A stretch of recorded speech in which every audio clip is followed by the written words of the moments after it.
What's going on, my teamers? I go by Dom Colley. In this video, we're going to be breaking down the new Galaxy Opal Triple Threat Rewards players that were just released, Gus Williams and Dan Issel.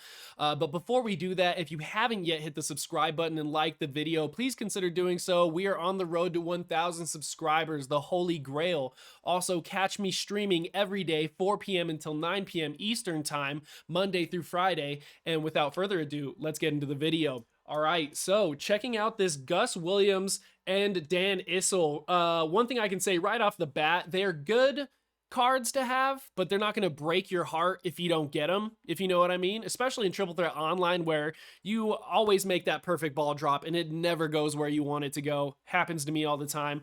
But they are really good cards, ones that you could think about getting in potentially the Beyond Level 40 rewards coming up if you don't get them before that. So looking over this Gus Williams first, 99, 99, offensive, defensive. He's a point guard, but looking right at his hot zones here on the top right, you notice he's only solid from the corners from three. To combat that, however, they gave him a Kemba Walker lower and upper release with the quick shot.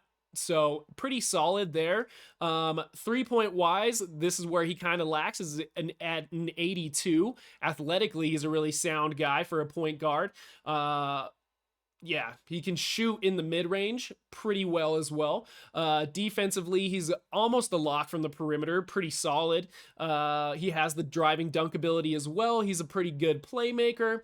Looking over his badges, no Hall of Fame badges for shooting specifically. So yeah, these are all like upgradable. You can do the sniper, you can do the limitless, the deadeye, the clutch shooter. You can up his hot zone, you can give him green machine, but would you really want to use all of your MT to badge up this player? I'm going to say no.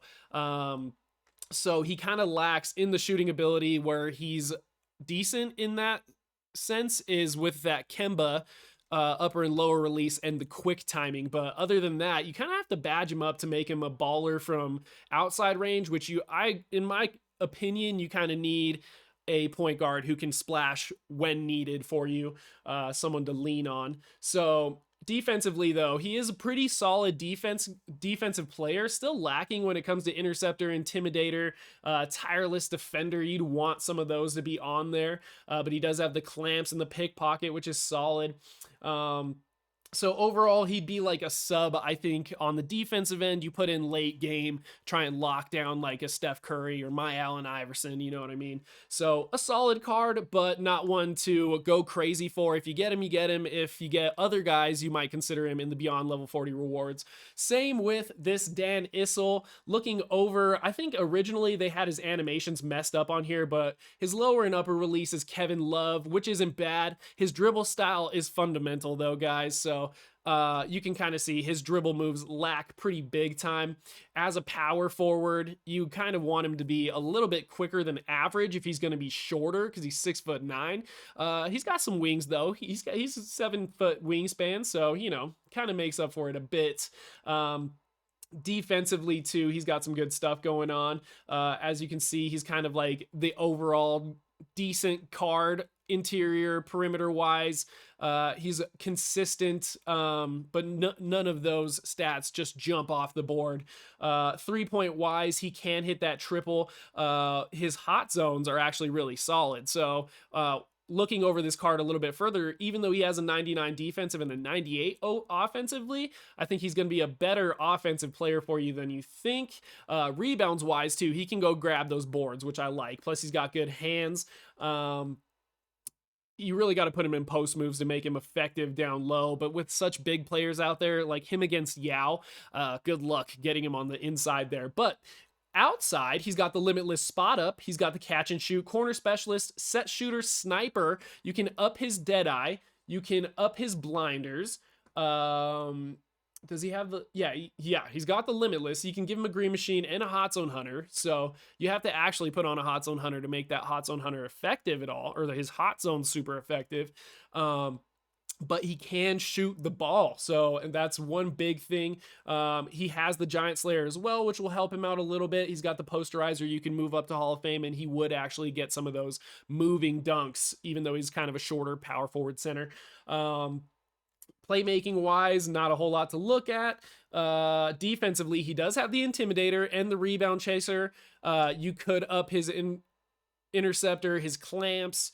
Man, his pickpocket, his tireless defender. But again, these cards, I think, are you really going to want to put all of your hard-earned Hoff badges on these guys? Not really. You kind of want them to be solid out the gate. So, maybe throw a Hot Zone Hunter on him. That might be something to consider so that his Hot Zones actually work. But not bad as just set up purely how he is right now. If we look at his true rating also, he's like a 90 overall as far as 2KDB, what they think of him. So the Dan Issel definitely would be a really solid card to pop out of those option packs, the Beyond Level 40 option pack, if he ends up in there and you got some other players. But is he like your number one choice? No. Is Gus Williams like your number one choice? No. They're solid cards, really good. They'd be fun to have on your team. But I don't think it's going to break anybody's heart if they don't get those cards. Long story short. So guys, tried to keep that as short as possible for you. If you haven't yet hit the subscribe button and you made it all the way to the end, please consider doing so and liking the video. It means the most to me. We're on the road to 1,000 subscribers out here. Leave a comment also below on what you think about these cards, and if you're really saying, you know, if you think this is a trash description, even tell me that. But yeah, guys, once again, I go by Dom Colley. Thank you so much for watching, and have a great day.